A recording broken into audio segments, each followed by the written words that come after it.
તો મિત્રો આપણા ધારાસભ્ય શ્રી ચૈત્રભાઈ વસાવા 3 દિવસ માટે જેલની બહાર આવવાના છે. એ તો તમને ખબર જ હશે, તમે ક્યાંક ને ક્યાંક તો આ સમાચાર સાંભળ્યા જ હશે. તો મિત્રો એ તારીખ છે 8, 9 અને 10. એ તો 3 દિવસ માટે તો આવવાના છે, એ તો ફાઇનલ જ છે. પણ 11 તારીખના દિવસે ચૈત્રભાઈ વસાવા જેલની બહાર આવશે કે નહીં આવે એ હજી સુધી પાક્કી માહિતી નથી.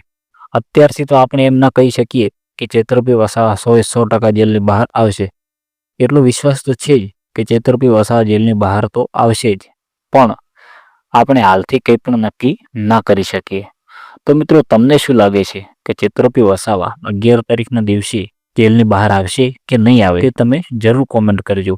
અને ચૈત્રભાઈ વસાવા જ્યારે 8 તારીખના દિવસે જેલની બહાર આવશે ત્યારે આપણને એ પણ માહિતી મળી જશે કે આ જે ઘટના બની હતી, જે છૂટો ગ્લાસ માર્યો હતો ને નતો માર્યો ને, બધી જે મીડિયા સમક્ષ કદાચ ચૈત્રભાઈ વસાવા આ વાત પણ રજૂ કરી શકે છે કે કોણ જૂઠું છે અને કોણ સાચું છે.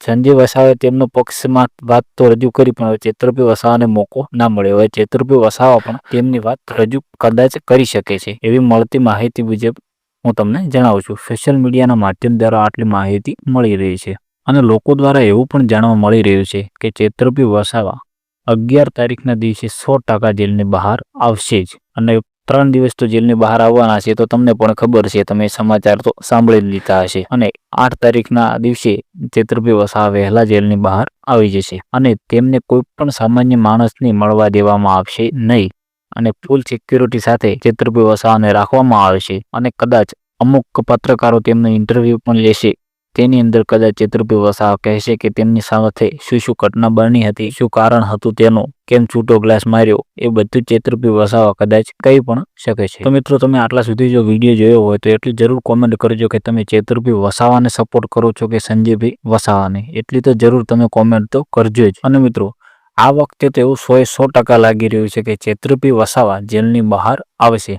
અને હાલમાં આદિવાસી સમાજનો એક ડાયલોગ બહુ જ વાયરલ થઈ રહ્યો છે કે જેલ કા તાલા તૂટેગા, ચૈત્ર વસાવા છૂટેગા. એ આપણે જ્યાં પણ જોઈએ ત્યાં આપણને સાંભળવા મળી રહ્યો છે. અને હાલમાં ટ્રેન્ડિંગ ચૈત્રભાઈ વસાવા જ છે. ઇન્સ્ટાગ્રામ ખોલીએ કે ભલે વોટ્સઅપ સ્ટેટસ ખોલીએ કે ફેસબુક ખોલીએ, ચૈત્રભાઈ વસાવા સૌ પ્રથમ ચૈત્રભાઈ વસાવાની એક ને એક તો પોસ્ટ હોય છે. અને એ પણ ચૈત્રભાઈ વસાવાના સમર્થકોને હોય છે કે ચૈત્રભાઈ વસાવા સાચા છે અને સંજય વસાવા ખોટા છે. અને કદાચ ચૈત્રભાઈ વસાવા મીડિયા સમક્ષ એ પણ વાત કરશે કે એક આદિવાસી મહિલાને અપશબ્દો બોલ્યા હતા કે નતા બોલ્યા, પછી કે જે ઓફિસની અંદર જે છૂટો ગ્લાસ સંજય વસાવા સામે ફેંક્યો હતો કે નતો ફેંક્યો, એ પણ બધી વાતો રજૂ કરશે. તો મિત્રો એવું તો શું ચૈત્રભાઈ વસાવાને છે કે પહેલા 5 તારીખના દિવસે ચૈત્રભાઈ વસાવાને જેલમાંથી છોડવાના હતા, ત્યારે પણ જામીન નામંજૂર થયા.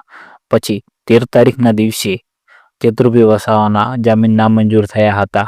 પછી એક નવી તારીખ આપવામાં આવી, 28 તારીખ. અને એના 2 દિવસ પહેલા જ કેમ વકીલો હડતાલ ઉપર બેસી ગયા, તેનું શું કારણ છે? એના આગળ પણ તે બેસી શકતા હતા. લોકો દ્વારા આવું બધું કહેવામાં આવે છે કે એના આગળ પણ વકીલો હડતાલ ઉપર બેસી શકતા હતા, પણ જ્યારે ચૈત્રભાઈ વસાવાની સુનાવણી હોય કે જ્યારે ચૈત્રભાઈ વસાવાના જામીન મંજૂર થવાના હોય ત્યારે જ કેમ કંઈક ને કંઈક નવું થઈ જાય છે. એમ કે નવી તારીખ ઉપર તારીખ કાતો આપવામાં આવે છે.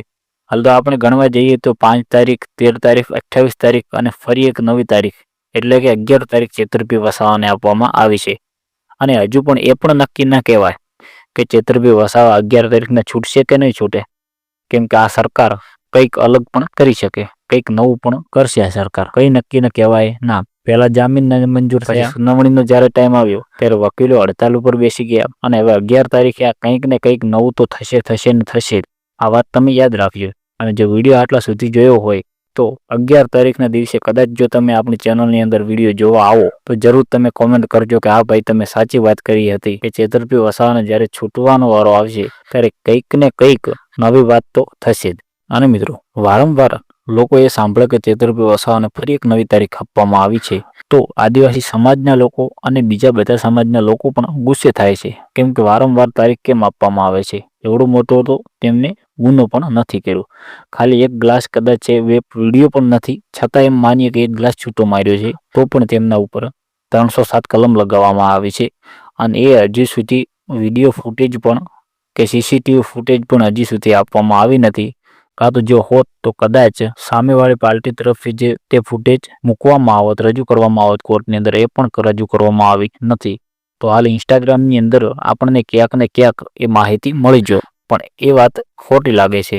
તો મિત્રો તમને શું લાગે છે કે ચેતુરભાઈ વસાવા 11 તારીખના દિવસે જેલની બહાર આવશે કે નહીં આવે, કે ફરી એક નવી તારીખ આપવામાં આવશે? તો મિત્રો તમે આપણા વિડીયોની અંદર એક કોમેન્ટ એના વિશે કરતા જજો.